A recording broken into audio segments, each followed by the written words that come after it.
we come to some key people that are involved with community gardens. Some people know this person, Adrian Roach from Kilmarnock Organic City Garden and Farm. I think he's been there for about 15 or 20 years. What do you think, Ross? How many years has he been there? He must be at least that. At least that. So he now jointly manages the site with a recent person who's come in. So basically Adrian covers off the therapeutic and the educational aspect, and a new person that's come in is actually sort of driving a more an enterprise aspect to Kilmarnock Gardens. Okay. Interesting enough, we have quite a diverse population of Africans that are working at a garden at Eden Park, just to the back of the car park on the south side, and they run this project called Mongji. It's a Morningside organic garden project, and they grow microgreens and edible flowers for caps and bars, particularly in Kingsland and in Morningside. And some of these ladies, including this one here and this lady here, are also involved with selling product at the Wesley Market. And these guys know how to garden. They have a heritage of gardening from where they come from in Africa, mostly in Eastern Central Africa. Fabulous people to work from. I've learned a lot from them actually. So these are Strathallan College students, and two ugly faces down the bottom, myself and Harry, one of my facilitators who covers South Auckland. Strathallan College senior students involved in a big orchard development down in Hingaia. Hingaia is south of Karaka and west of Papakura. We went in there 3 years ago with council funding to set up an orchard there. We've now got about 55 fruit trees growing there, and it's on council land that is undeveloped. So it's just farmland at the moment. We're the first group to come in to do any work on what will be the major park, major reserve or a park for that community. And the area all around on 3 sites at the moment, 3 out of 4 sites is farmland, but all that land will be gobbled up for housing, and there's an estimated to be 20,000 people residing there within the next 5 to 10 years. So this park with this orchard, which is developing some maturity after 3 years, will be a great asset to the community. So each year we have Strathallan College. Next month we'll engage the new lot of senior students to come down and look after the fruit trees, to plant new fruit trees, to mulch around the base of them, to cut the grass, and it's wonderful to have these students engaged. Yes, so this is down in Maori. This is Moy on the right hand side. He's a former minister within the Tongan Church, and this is his daughter here on the left. Just a tiny little strip of a garden in the car park, but it's making a big impact on the Tongan community.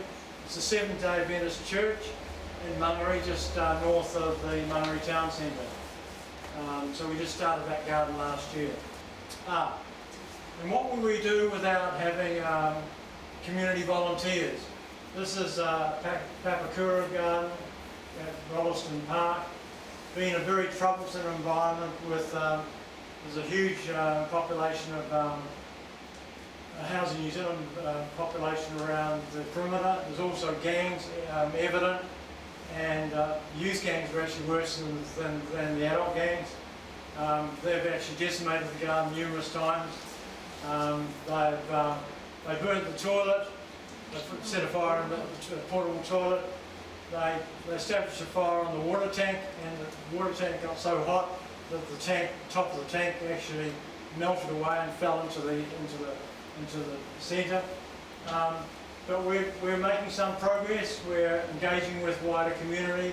with community groups. This particular gentleman is from Auckland Council, from Community Engagement Unit. His name is Ed Jones, and we engage the rugby players, some of the corporates such as Genesis Energy, ANZ. They also come and contribute. Some of the church groups are also involved. Without those voluntary groups, we would not be able to achieve a lot of the labour-intensive tasks, like moving 30 cubic metres of mulch, etc. And, they're not people, but they're really critically important, the bees. And not only the bees, but any of the pollinators, and that can be skinks, it can be lizards, it can be birds, it can be moths, you name it. We need all those as part of our community. So I thought I'd pop those in as a bit of a novel one. Not just bees, but actually there's a recent article in the New Zealand Geographic magazine, just come out in the last week or so. There's a critical article about pollination and how the fact that things like moths particularly and skinks do a lot of pollination of flowers, and also flies, of course. Yes, it's true, yours truly here on the left, but this, I'm not worried about this fella here, I'm concerned about this person here. Her name is Estella Lee. She's a key driver of the Chinese community through the Chinese Conservation Education Trust, and she basically, probably twice a year, I will run a workshop for the Asian community in various locations, and she provides the interpretation. Because many of the elders don't speak great English, and so she interprets what I'm saying, and basically a lot of what we do in terms of these workshops is very practical, so we get to head down and do it as well. So Estella Lee is really a key person in the community, not only conservation of and planting of native trees, but also growing good crop. Whereabouts is that? This is actually at the Sanctuary Unitec Mahi Whenua Garden on the campus at Unitec. That's our next field trip. Yeah. This is West Auckland, two people. This is Ranui Community Garden. This is Lima, and this is Lima's daughter. Lima comes from the Congo. Refugees some years ago, have resided in West Auckland for some time. Just last year, Lima took up the role of coordinator of the community garden. It's basically a fence garden on council reserve land next to Ranui Primary School. Lima's fantastic. I worked with her last month, and she worked a lot harder than I could. Just so natural and so tough and physical, and quite remarkable. And of course they bring a very cultural approach to their growing. And what I was able to secure from her last year was seed of a pumpkin from the Congo, which I'm growing in my community garden space in Royal Oak. So when I get the seed from that, I'm going to be able to distribute that to people who want to try that next season. This is Talupe Hunt, this lady here, all dressed up in the garden today for this photo. This is her grandson. This garden is actually in Papakura at Red Crest Reserve up towards the hills. It's about 1.8 hectares on council reserve, growing 8 varieties of kumara, including Hawaiian kumara. Also growing peanuts. Peanuts grow well under our conditions, particularly the last few seasons. They like the heat. Also growing corn and maize, mainly Tongan maize for crushing to make into bread, and also some greens, sometimes tomatoes. But their main crop is always kumara. Talupe is a really hard driver. She's been able to mould together about 150 people from all sorts of Tongan backgrounds, and they have some disputes from time to time, but she seems to hold it all together. and we're very happy to be able to provide advice and support and also some funding for her project from time to time with regard to particularly around tools and next things. Is that the big? Sorry. Where was that, Richard? That's at Redcrest Reserve. Oh, Redcrest. Redcrest Reserve, next to Redcrest School, almost up against the hillside of Papakura, so eastern side of Papakura. Is that Do the? they sell the beverage? Mostly, remembering I'm talking about 150 people involved, Yeah. so they also support their family network. So if they're 2 or 4 in a family or more, you know, all that kumara is pretty much allocated.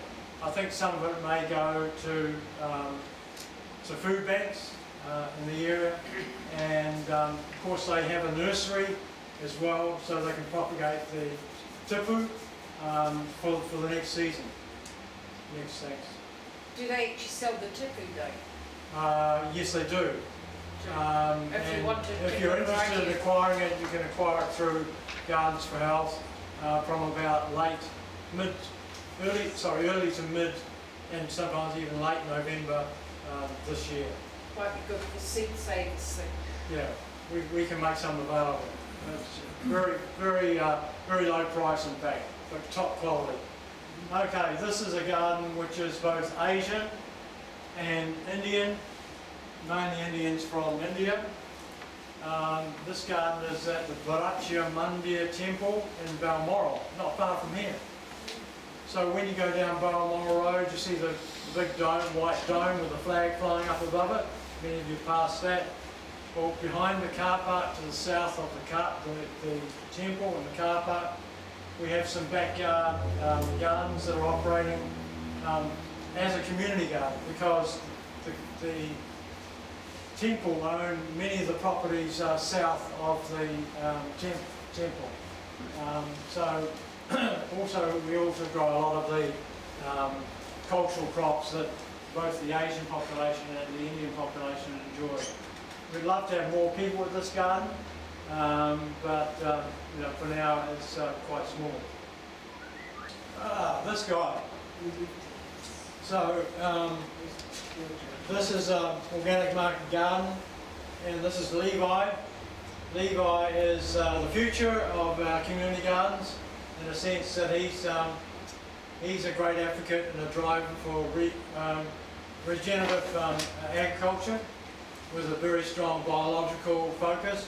And this is on land that some of you may be familiar with. It's a vacant site, or was a vacant site until a few years ago. It's the top of K Road, top of Simon Street, where Mount Eden Road, Simon Street and New North Road intersect pretty much. That's where the garden is. I think the building was burnt down or partly had a fire years ago. They demolished the building. A garden was started here about 5 or 6 years ago. It wasn't successful, and for the love of bees came in, and particularly Levi came in to manage the site, and they've done extraordinary transformation of the site, and it's basically an enterprise model, selling box lots on a regular basis to those who live in all the apartments around about, and also supplying some of the cafes and bars and hotels in the area. So, as I said, he's one of the futures. Good to have some young people. He actually he's trained Elam, I think, in the arts field, but he has a very good, strong passion and has learned very quickly how to grow food, how to grow good organic food. Okay, the kids. Wow. So this is the watermelon harvest at Papakura. This is Edmund Hillary Primary School, a decile 1. As much as we hate to have to use these, they do say something about the school. Lovely kids, amazing kids, incredible staff, and particularly the principal. They started a Marakai garden back in 2008. It's lapsed, it's gone up and down. At the moment it's just a tiny little garden because their focus is entirely on reading, writing, etc. And the garden has suffered because they won't allow the community come in to the school because since COVID. They're really worried about the health of the children, so the parents and the community have to collect the kids from the gate. They can't come into the school. The only people that come into the school are the teachers and the children. And this is one of the schools that we connect with that, you know, the socio-economic depravity in this particular area of Papakura is really high. And you know, a lot of these families can't afford, or seemingly can't afford, to provide breakfast or lunch. So that's all provided at school for the kids. But what a lovely bunch of kids. And the children, the teachers just love their kids so much. And when you go into the school, and when I was last in the school, I was fortunate, you know, to see that connection. And every kid in the school gets a hug. You know, all the time. If somebody needs a hug, so they get a hug. You know, so there's no issue about all this taboo about, you know, contact with a male and a female or whatever. It just happens naturally. Next thing. So getting towards the end. So this garden, wow. I only found out about this garden. I've known about it for some time. This is in Westgate, behind that new all the mega store. It's a Mega Motor 10, the Pack and Save and the like. It's on that road, the old road that used to go up to Kumu. What is it called? Ron Taylor. Is it Ron Taylor Drive or? Ron Taylor. Sorry. Ron Taylor. Yeah. This is leased land, a Chinese owner. It will be developed probably into commercial or residential at some stage. It's all of probably about 3 to 4 hectares, of which about 2.5 is in cultivation. And forgetting your name now. Olive. So this is Olive and her partner. I worked with them for about 4 hours, and I've never worked so hard because I wanted to try and keep up with them. They work so hard, and Olive works in bare feet with a big long handle grubber, and we were working in just beside this. This is maize. On the ground there's actually beans, bush beans, but we were working in between rows with chilies and African eggplant, which in the bush was actually standing this high, or this big. Never seen an eggplant this big, with sort of a yellowy, moderately sized eggplant. Just outstanding what they're growing. Chilies there, coriander, some eggplant there of course. Are they refugees too? They're from, Whereabouts are not from Kenya. they? Ghana? What's the country next to Rwanda? Burundi. They're from Burundi. Okay. Man, can they work the garden? This guy is just all fibre, you know, like not necessarily very muscular, but you know, Just strong. he never stopped working. You know, it was hot. They're used to the heat, of course. Just keep going. They're asking me, hey, slow down, Richard. You know, you need to rest. And I said, no, I want to keep up with you guys. So going back there again next week to give them a bit of a hand, provide them with some free seed. Mr. Zhang. Mr. Zhang is a home gardener in Northcote, not far from you, Adrian. He grows all the Asian Chinese crops. When I first visited there about 5 years ago, I would say 80% of what he was growing, I didn't know what they were. I had an idea that was a cabbagey like thing, or that was a lettucey like thing. but I've had a huge learning curve actually connecting with this fine gentleman who was an engineer high up in the Chinese government before he came to New Zealand. Very petite, very small man, but grows all these wonderful crops and is part of a network of about 50 backyard gardens, Chinese elders backyard gardens on the North Shore, which we call Sunset Gold.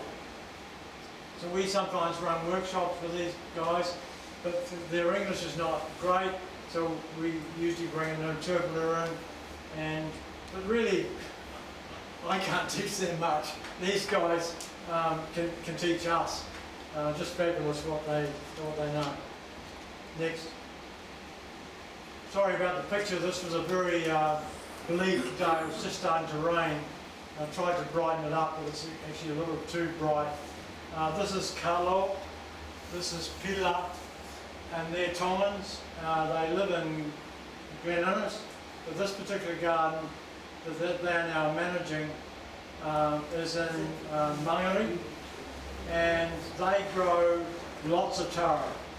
They sell on Facebook. There's a few Fijoas in the background there. In this area, these low-growing plants are actually Tongan yams.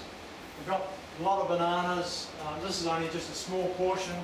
They've got about a hectare. This is in central Mangere. And the beauty of this is actually a freshwater stream runs right through. It's piped at either end. Eels come up the stream, cockabillies come up the stream, are breeding in the open area. We're enhancing the stream side with a restoration project.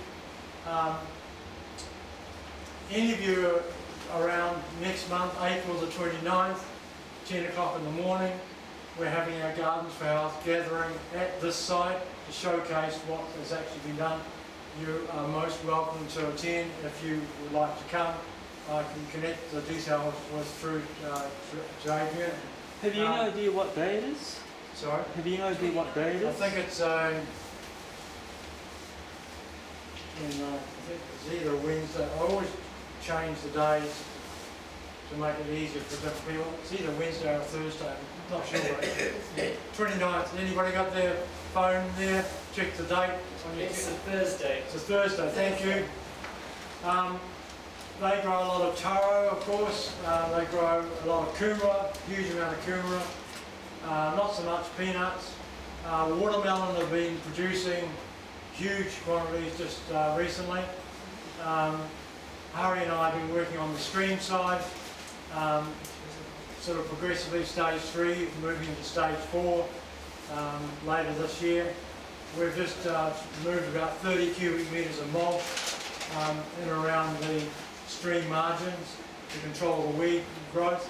But these guys, it was basically a bald grass strip of kikuyu. They've just transformed it into a Tongan plantation. The same that you would actually see if you went to visit in Tonga. You just see the same thing. They've got the same little outhouses. They've got a uwu there. They've got this building behind for storage. We're looking to acquire a 30,000 litre water tank for them. Just amazing what these two people have done with their community. This chap is called Lionel Potene. And Lionel is the key gardener, the key driver, Papatanuku Marae Garden. Papatanuku Marae is on Centre Park in central Mangere, just to the north of Robertson Road. Yeah. Gardens for Health first supported this garden back in 2009. There wasn't much happening there, but Lionel with his wife and gradually built up a number of their members and asked and sought support from other people in the community, and they've really got quite a vibrant garden on quite an extensive site now. They also collect fish, fish heads that come off boats. I think it's possibly Sanfords from the harbour. They collect those and make them into fish fertiliser to grow their wonderful crops. They've got chickens on site, you've got a propagation house, really starting to hum and make a difference, but it's taken all of over 10 years or more of quite considerable struggle or endeavour to really make it happen. So this is a cycle of life. I just sort of pop that in at the end and to make the statement: the ultimate goal of farming is not the growing of crops, but the cultivation and perfection of human beings. This is from our Mr. Fukuoka, One Straw Revolution, which many of you might have read. If you haven't read the One Straw Revolution, I dare say that it's a book to pick up and glean some of the wisdom from Mr. Fukuoka's experimentation with growing crops in Japan. Cycle of life is just something I pop in with the interconnectedness of what we're actually doing through birth to death, and it's constant, it's continuous. So that's the presentation. Thank you very much. Wow. Hope you enjoy it.